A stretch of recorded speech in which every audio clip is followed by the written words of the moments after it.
Magandang araw mga kaibon, mga kalapatids. Yun, katulad nga na sinabi ko nung nakarang vlog natin, no. Magbibigay tayo ng tips ngayon kung paano mag-breed ng African lovebirds, no. Para sa mga nahihirapan mag-breed diyan. Eto para sa inyo tong video na to. Kukwento ko na rin kung paano naging successful yung pag-breed ko sa mga African lovebirds, no. Meron tayo ngayon dito, 10 pares ng African lovebirds. Mamaya kwento ko sa inyo. Magbibigay muna tayo ng tips kung paano sa successful breeding ng African lovebirds, no. 'Yun, tara.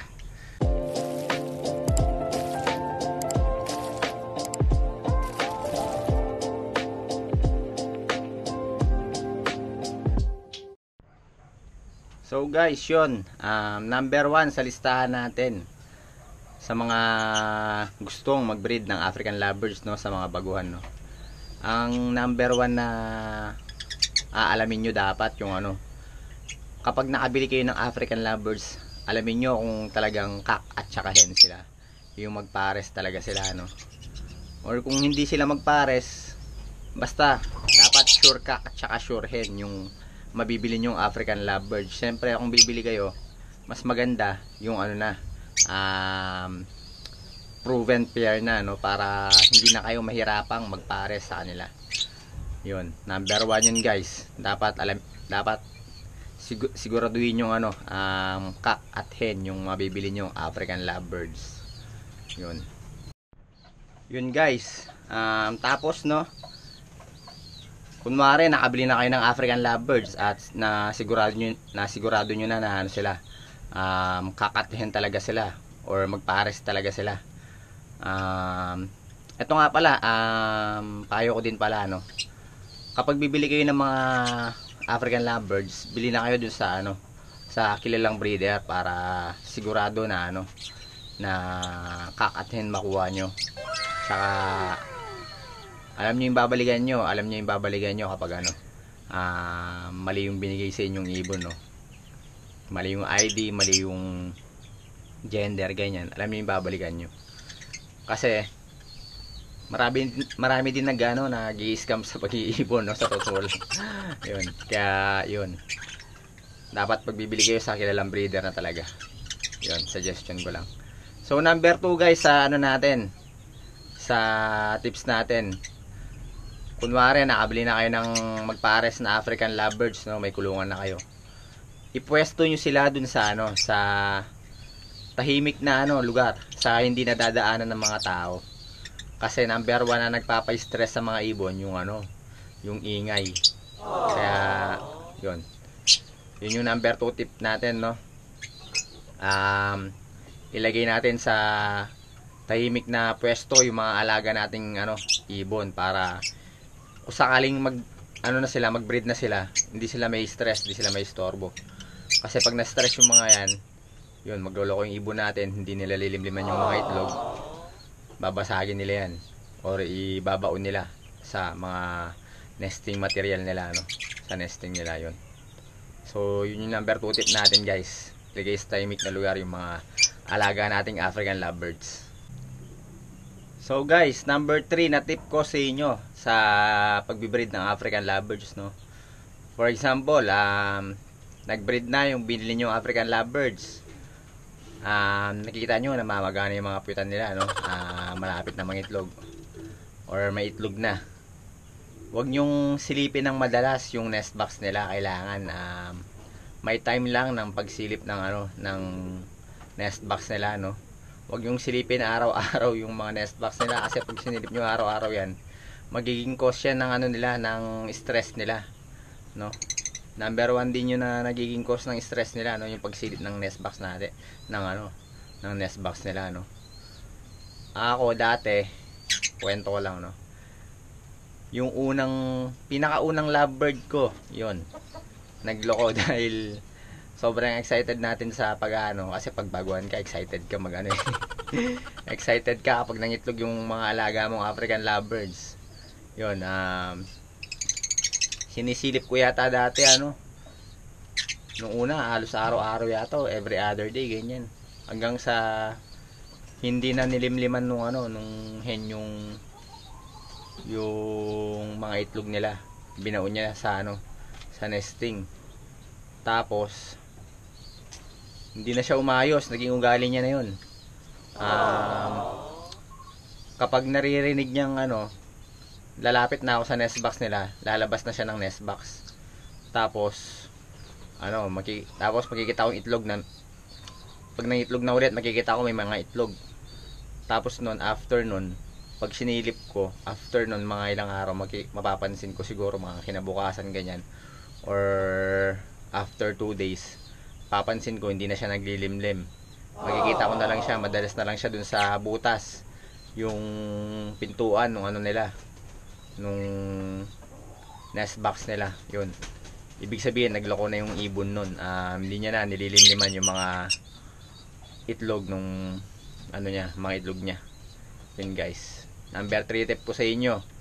Huwag nyong madalas silipin. Dapat naka-oras lang yung pagsilip nyo sa nest box ng mga alaga nating African lovebirds. Ako, sumisilip ako ng nest box after ko magpakain ng mga African lovebirds, no.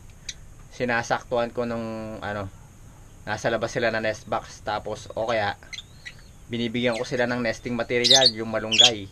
Ngangat-ngatin nila yun, nasa labas sila. Lalo na yung hen, ngangat-ngatin niya yun. Habang nasa labas yung hen, dun ko sinisilip yung nest box nila. Dun ko chinecheck yung itlog nila, dun ako nagkakanling na rin. Yun guys, number 3 tip po sa inyo yun. Tapos nga pala guys, no, eto, pang-apat na tip ko, yung sa pagkain naman ng African lovebirds na breeder. Kasi kapag birdseed mix lang ang binibigay mo sa mga alaga mong African lovebirds, madalas, ano, 3 lang yung mga nagiging itlog nila. Tapos, meron pang hindi nagfa-fertile sa 3 na yun. Ganon ha. Dati, ganyan yung ano ko, yung experience ko. Nagiging fertile lang mga 1, 2 ganyan sa 3 itlog, hanggang sa ano, natuto na rin ako, nanonood ako sa YouTube lagi kung paano nga mag-breed ng mga African lovebirds, kung anong mga pinapakain nila dun sa mga breeder nila, ano. Eto, papakita ko sa inyo yung mga ano, yung pinapakain ko sa mga breeder kong African lovebirds. Simple lang naman, 2 lang naman to eh. Ay, 3 pala. Yun. Tara, pakita ko sa inyo. Guys, ito yung mga ano, no. Ito yung patuka na binibigay ko sa mga breeder kong African lovebirds. Etong ano, birdseed mix na may halong ano, successor pellets. Yung successor pellets, ginagawa kong ano yan, powder yan ito. Yan. Bine-blender ko, tapos ginagawa kong powder. Hinahalo ko dito sa birdseed mix. Para kasi pag yung may mga ibon kasi na ano na ayaw kumain ng ano ng successor pellets, din nila kinakain yun. Kaya ano, naisipan ko gawin kong powder tapos ihalo ko. Didikit kasi yan sa ano sa mismong mga birdseed yung mismong powder ng successor pellets. Yun, simula nung ginawa ko yun, nakapagpaitlog ako ng hanggang 5 itlog sa mga alaga nating African lovebirds, no. Tapos ang maganda doon, nagfa-fertile lahat yung mga itlog nila. Kaya lang, syempre hindi naman nabubuhay lahat yun, no. Yung pinakauli, yun, kadalasan namamatay yung pinakauli. Kasi ano, nahuli na siya dun sa mga kapatid niya. Yung mga kapatid niya malalaki na, kaya naiipit, yun, namamatay yung pinakauli. Yun guys, ito yung pinapakain ko sa mga breeder kong ano, African lovebirds, no. Tapos nilalagyan ko din ng ano, yan, chili flakes yan guys. Kung ano, etong chili flakes na to, binibili to, or pwede kayo mag-order sa Shopee, meron yan. Chili flakes, mura lang din naman yan Tapos hinahaluan ko konting-konti lang, no. Huwag marami dahil ano baka masobrahan yung mga ibon natin, no. Pampainit kasi sa kanila yan pampainit ng ano, pampagana. Ayun, sa mga ibon natin. So guys, yun yung mga binibigay ko sa breeder ko, no. Yun lang. Syempre iba pa kapag may ano na, kapag may inakay na, no. Tsaka na yun. Dito muna tayo sa ano, sa binibigay muna pag ano, pag magbe-breed tayo ng ano. Syempre meron din akong bird seed mix na walang halong successor pellets sa mga sa mga ibon natin na hindi nakasalang. Yun. Guys, eto pagsabay-sabayin ko na Ito sa pinakauling tip natin sa pagbe-breed ng African Lovebirds, napaka-importante na ito. Ito ang tawag dito mineral block. Kailangan ng African Lovebirds to kapag magbe-breed tayo, dahil pag mangingitlog sila, kakainin nila yan. Diyan sila kumukuha ng calcium. Or kaya mas maganda yung cattle bone. Yun. Kaya lang yung cattle bone medyo may presyo yung mga yun, kaya ginagamit ko itong mineral block. Para sa akin kasi pareho lang yung nila, yung tawag dito. Pareho lang yung nila, yung basta yun na yun. Pareho lang sila guys. Kaya yun. Ito yung ginagamit ko, mineral block yun. Tapos napaka-importante din nung kusot. Lalagyan natin sila ng kusot. Ito yung ginagamit kong kusot sa sa mga alaga nating African Lovebirds.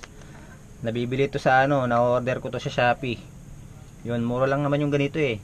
Tapos marami na rin to kasi siksik to sa loob siksik yan. Matagal mo na rin gagamitin to. To eh, nasa 100 pesos yata isang ganito malaki yan. Napaka-importante niyan, kusot. Nilalagay yan sa sa nest box ng mga alaga nating African Lovebirds ilalagay muna natin tong kusot bago natin sila bigyan ng ng malunggay. Ito napaka-importante din guys, yung malunggay. Dapat marami kayong alam na pagkukuhanan ng malunggay yun lang masasuggest ko sa inyo. Dapat marami kayong mapagkukuhanan ng malunggay. Kaya ako nagtanim ako ng malunggay sa labas. 3 yung malunggay ko sa labas. Kasi kapag marami kang breeder, sandali lang maubos yan yung malunggay.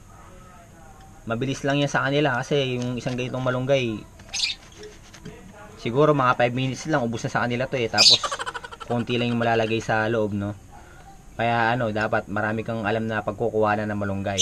Yun guys, the best yun, yung malunggay Tsaka yung malunggay na rin na pagkain nila, yung mga dahon yun. Pati yung yung bunga kinakain din nila. Tsaka ginagawa din nilang nesting materials. Yun, napaka-importante ng malunggay guys. Yun lang. Tapos guys, nga pala, yung sa vitamins nga pala ng ibon, yun number 1 din natin yun kailangan malaman. Yun, binibigay ko palang vitamins, yung Vitamin Pro. Yun, may mga nakasashay naman nun eh. Napaka-importante ng pagbibigay ng vitamins sa mga breeder natin para iwas stress yun. Tsaka yung probiotics yun, napakagandang napakagandang vitamins para sa mga alaga nating African Lovebirds, yung probiotics. Talagang makikita mo na magbe-breed talaga sila. Yun, napapansin ko pag pinapainom ko ng probiotics, dun sila nagme-mate doon. Yun guys, napaka-importante ng pagbibigay ng vitamins sa mga alaga nating African Lovebirds. So guys, yun lang naman yung mga ginagawa ko sa pagbe-breed ko ng mga African Lovebirds Nasa sa inyo naman yun kung gusto niyo kung gusto niyo gayahin or tularan Pero kung may mga sarili kayong diskarte yung mas maganda. Yun.